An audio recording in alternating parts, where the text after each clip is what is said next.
I'm Craig Netterfield, founder and managing partner of Columbia Lake Partners, joined by Fred Krieger, who's the founder and CEO of Scoro. Scoro is one of our portfolio companies. And so what we wanted to do is talk about the journey that Scoro went through and how they took actions on costs, how that worked out, sort of get into the nitty-gritty details of that, and we'll save a few minutes at the end for questions.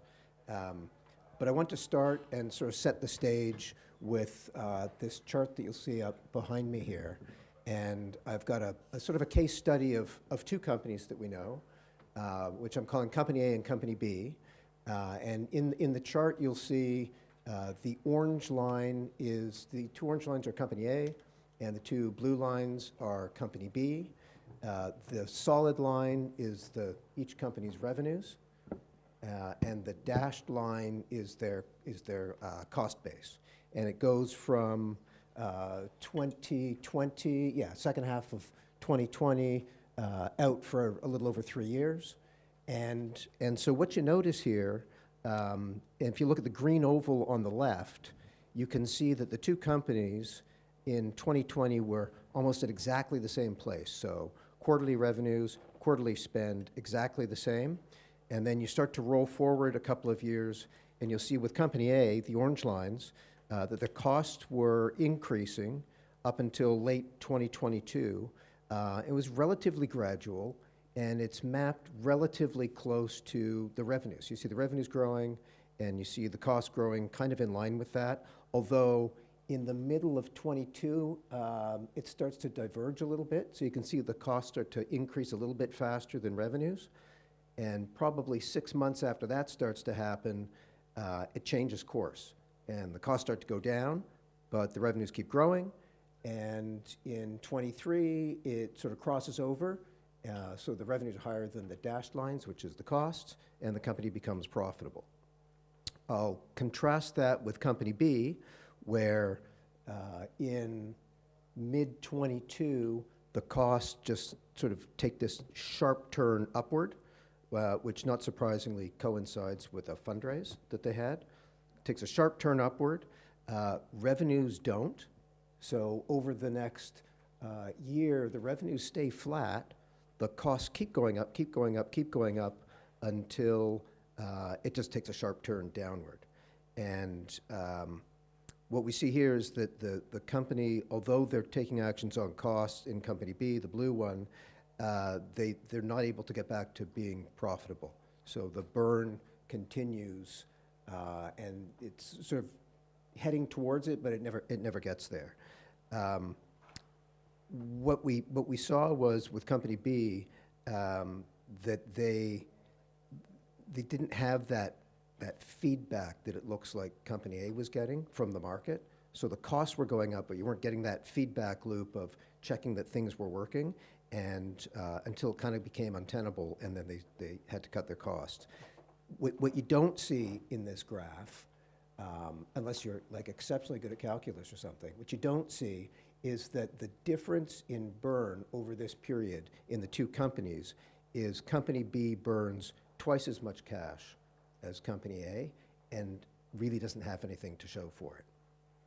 So I want to set that stage to talk about Scoro. It's kind of won't be a great surprise to see that to unveil that Scoro is Company A. I won't say who Company B is, but Company A is Scoro, and Fred went through that journey on the orange line. So hopefully that provides some context. I took the scale off, so you don't know all the. I'm not telling any state secrets here, but took the scale off. But they are mapped exactly to scale, and also it doesn't start at zero, right? So it kind of starts at where the revenues were. So Fred, if you can start off and maybe give the audience some context of what Scoro is, what you do, what your customers use the software for, maybe give a use case or something of how customers use your product. Sure. Hi, I'm Fred, CEO and founder of Scoro. Scoro is what we call a professional services automation platform. What that means is essentially work management combined with quoting and billing.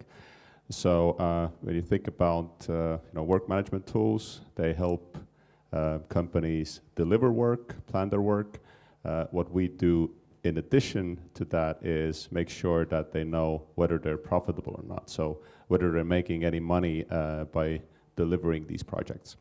So typical customers for us are agencies, consulting companies that essentially quote, estimate their work, they plan that with budgets, with cost, they track the time and cost, and then they bill, and they get a complete overview. So essentially we're combining a certain set of tools onto one platform, and that gives that real-time visibility. Okay. How long into the company's founding did you start to feel a pull from the market? Yeah, so a quick story of founding the company. Sure. And so I don't know if you know that even. Actually, I've led 2 parallel careers for the last 20 years of my life. One in the music industry, one in tech. So I was working on my music production company, my recording studio, and I just felt that I never get anything done.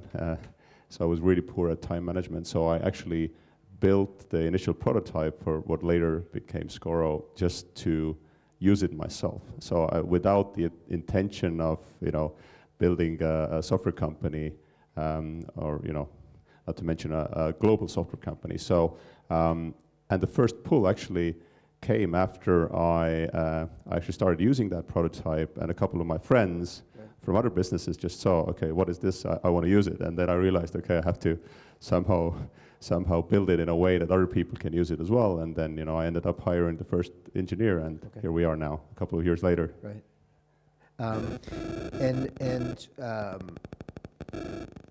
So talk to us about what we see in this graph. So in 2020 to 2022, I said earlier, there's what looks like a cost base that's increasing, but it's kind of going along as the revenues are increasing. How did you do that, and how did you think about an approach when you wanted to spend more cash, right? And what you were seeing, what kind of KPIs you were seeing to tell you, okay, this is good. We'll kind of keep letting out the rope a little bit and spending more in the business.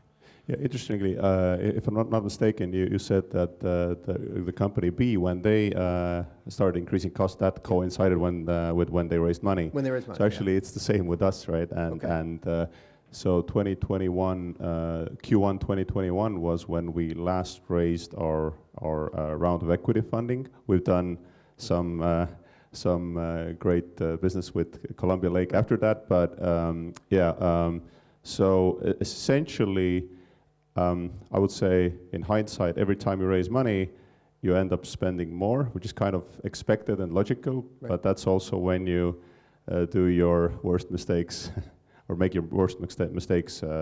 So I wouldn't say that increasing spend right after kind of raising money was the mistake, but we ended up just not thinking through everything as and on that level of detail as we should have, right? So that's where you see the cost going up. The revenues went up as well, but the efficiency started decreasing slowly. Right. Okay. And as you were doing the fundraising, you would have had a plan that you were showing the investors. How much did they modify that for you that came to what you actually spent, and how much did they sort of want you to hold to that plan or adjust that plan as you were kind of going through that couple of years soon after the raise? Yeah, I guess we've been lucky with investors in the sense that they haven't pushed us to do anything unreasonable. And we've been ambitious enough ourselves, maybe occasionally even a little bit too optimistic and ambitious. But as a founder, you always have to do that. So it was more about kind of making sure that we have these like real-time KPIs in place that we can monitor when it comes to efficiency, all of that. 3-4 years ago, we didn't have all of that in place, I would say, with that level of sophistication. So one of the defining moments for us, or let's say a crucial thing I would recommend to everyone, was actually setting up a growth operations team. And what that means for us is kind of like not someone in sales ops, not someone in finance, but someone that is kind of independent from all influence, from marketing, from sales, that is monitoring efficiency, pipeline generation, marketing cost, all of that outside of those teams. And when you get that going in real time, that's when you can also react faster. Okay. In 2021, we didn't have that. Right. Okay. In 2022, 2023, we set that up, and I think that also has helped us to achieve what we're seeing on this graph here. And how did you keep that person independent? Who does that person or that team report into? So that team reports to our VP operations, Okay. Who then owns finance, growth operations, and legal and HR. Okay. Okay. And then, so you talked about the efficiency starting to decline, and we can sort of see that in 22. You can see that the dashed line is growing a little bit faster than the revenues, and then it changes in the second half of 22. So tell us about that. Tell us how you found that, how long it took you to find that, and what happened when you made that change. Walk us through that story. So just to put it into perspective, so here we're talking about kind of the range of revenues between 10 and 20 million ARR, just so you know. And what happened there was end of 22, we knew that we are kind of coming up to the end of our runway soon, so we need to start preparing for fundraising. We were planning to raise our next round beginning of 23. The range we were looking at was somewhere between 30 and 50 million, which was realistic. We had kind of like, we were at that scale that we thought, this is something we can achieve. And then at the end of 2022, we also realized that, the massively kind of fast scaling of the team hasn't really worked out. I think, the faster you scale the team, the faster you hire, that is in direct correlation with kind of like loss of quality, right? Like the faster you hire, the more higher mistakes you make, right? And I think we made a lot of kind of mistakes there. Plus, we scaled up our marketing cost too quickly. So just before going into fundraise, we kind of like looked at this and thought, okay, we need to cut cost just to make sure that we survive until we fundraise, right. And also because our efficiency numbers were just deteriorating, and that's not like a good timing, for fundraising. And we ended up basically then laying out the plan of how do we look at cutting cost, and we did it in a couple of phases. Instead of, I would say, the common advice of doing, cutting the tail once, we ended up cutting the tail twice, and I think actually it was a right decision. And we can go into detail if we have time. Yeah, can we back up a little bit? Because you when we were talking about this earlier, you said there was a board meeting where this kind of all came out. Tell the audience a little bit about that. Yeah, so that was actually the second stage, right? Okay, right. So basically, we looked at what we can do in terms of cost cutting prior to the fundraise. We did that first cut, which was about 10% of the team, and I mean, as brutal as it sounds, I think 10% cutting 10% of the team, unless you have just done it like very recently, should be quite easy. Not in terms of, the emotional aspects and the human aspects of it, but in terms of that there's always 10% of people that are, underperforming or, poor performing or on their way out, at least mentally. So we did that, and we thought this is gonna be enough. Right. So we did that first, Okay. and then we ended up going into the fundraise. We actually got a couple of term sheets even. One was really compelling, great valuation, but it had, structure in it, right? Which was kind of like too risky for us, so we ended up not going with it. And then we realized, okay, so the market was turning, everything, basically from December 2022 to January 2023, that's where it turned completely. Like it was, completely different weather, as most of you probably know. And that's when we thought, okay, so we still can do it, right? We can still find someone, to invest. We probably need to raise less.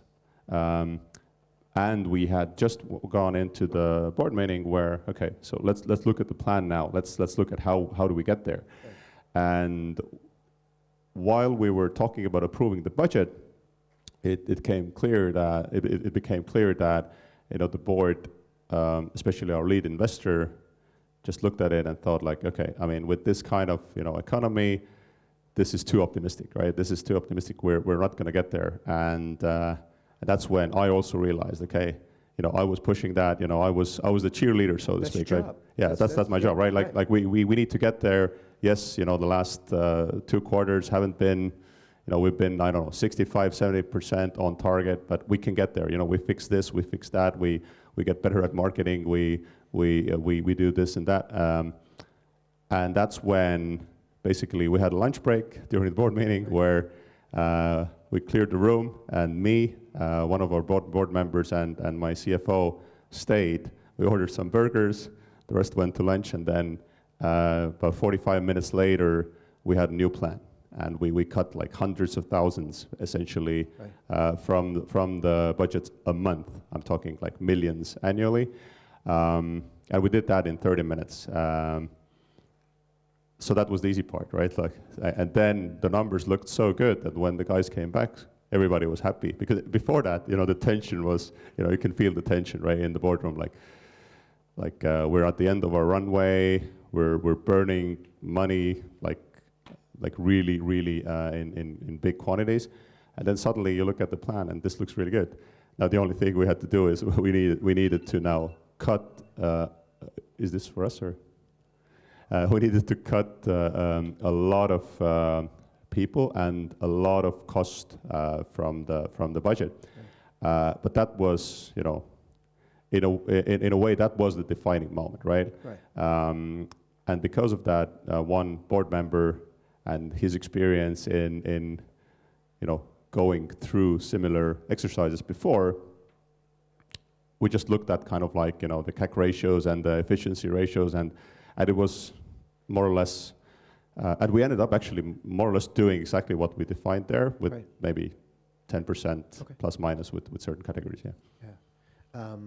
How did you, so you said that's the easy part, coming up, it's not easy, but you fairly quickly came up with a plan. Then you've got to implement the plan.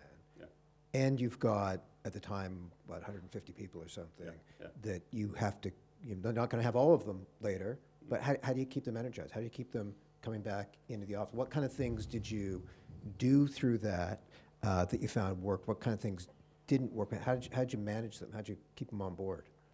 Yeah, that was I would say it was tough, but at the same time,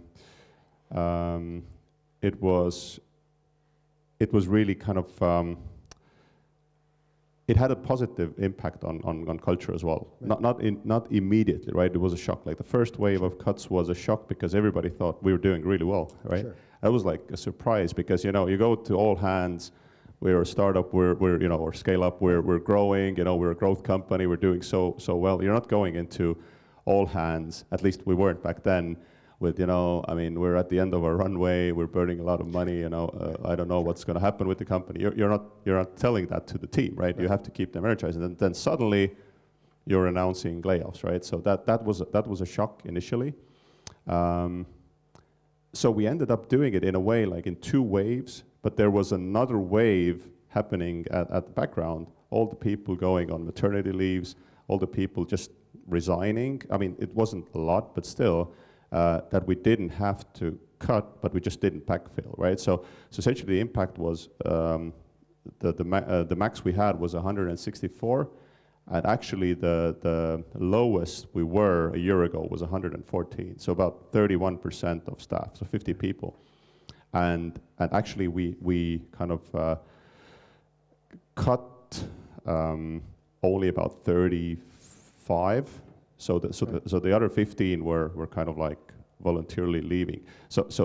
And that I think was the positive aspect of doing it in a couple of parts. So we knew that the poor performers need to go. That's clear. Then we needed more time to understand where to cut next. We could have waited for 2 or 3 months and then made the cuts. But every month you postpone the cutting, the impact will be smaller, right? Which means that you have to cut more. Right. Yeah, did I answer your question? I hope I did. Yeah, and so for you, what areas did you absolutely not want to cut versus you were okay cutting? This is after you'd looked at the data, or you just had a gut feeling of we got to keep this. Yeah. So where I went or where we went against the kind of common advice was where we actually ended up almost not cutting product and engineering at all. So you would kind of assume that a company that has built this product with thousands of customers, the product is kind of ready. Now we need to scale marketing and sales. I've never had that kind of mindset, right? I think the product is never ready. Once you think your product is ready, you're kind of out of the market, I think, or on your way out of the market. So we actually ended up cutting marketing and sales the most, which is kind of I would say maybe counterintuitive, but it took us about 5 months with half the budget to get to the same level of new revenue and pipeline generated, just by increasing efficiency. So in a way, I don't look at this as a downsizing exercise. I look at it as an efficiency increasing exercise, right? Which is, and the other part where we didn't cut was the benefits of the remaining people. So essentially we have a couple of offices across Europe where we have the fridges stacked. We're doing a lot of events. We have our summer global week where we fly people over. We didn't stop doing that, right? And this was quite a significant amount of money, and you could argue that if we would have cut that, we would have probably saved the job for 1 or 2 people, but we thought like after cutting 20, 25% or ended up 30% of people, and then the rest of the people who stay in the company, for them suddenly there's no food or nothing in the fridge. I mean, some companies I know, they stopped the water coolers, right? Like people had to buy water. I mean, this is ridiculous, I think. So yeah, after spending, I don't know, tens of millions or hundreds of millions of investor money before, and now suddenly you have to buy your water. So we didn't do that. And I think that was also the right choice because that helped keep the culture. Yes, there was shock, but a month or 2 later, I think the energy was back there and maybe even higher. And how about for you? How did you feel through all of this? That's a good question. So the first wave, actually, I didn't have to fire a single person, because everybody under me did it, right? So it's kind of ironic. And then in the next phase, we had to cut 2 leaders, right, under me, which I did, and then quite a large group of people under them, which also I did, right? So there was one day where I had to say goodbye to 7 or 8 people. Right. So in like every 20 minutes. Sure. I did it one by one. I didn't do it in a group. Right. It wasn't a pleasant day, obviously, but I understood that it's the only way to do it. Like it's kind of like when you have your your tooth is aching, Right. it's better to kind of not postpone Sure. something like that. Otherwise, it's gonna spread. So, yeah, at the end of the day, the perspective of getting to a place where we don't have to chase the next fundraise, Right. and we're completely independent. Right. That perspective, I don't know how many people have done it recently or are on their way there, but once you get to that perspective, it's just liberating, I would say. Sure. Right? The stress levels, probably 30% of what they used to be. And suddenly you kind of realize that you go into a board meeting with your investors and it's like, we're all in the same boat. Like, I'm not anymore the guy kind of like, burning your money. Right. I'm the guy helping us all make money. Sure. So it's a kind of, it feels like a small distinction, but it's a completely different perspective on everything. And what would it take for you to go back into burn mode again? What would you have to see to say, yeah, we want to invest in this? How high is that bar now? Yeah, it's definitely high. I'm not saying that we will never go back into kind of like burning money, but I mean, burn is actually quite a how to say, dramatic word, right? Like, and I think most of startups and scale-ups before that market kind of change were burning most of the money, not investing it in Sure. growth, like literally burning. I mean, not literally with matches, but so for us now we're thinking of it in a way how I think all people in SaaS or in tech in general have thought about it. Like, we can switch to, I mean, this was the talk, for 10 or 15 years. We Sure. can switch to, sorry.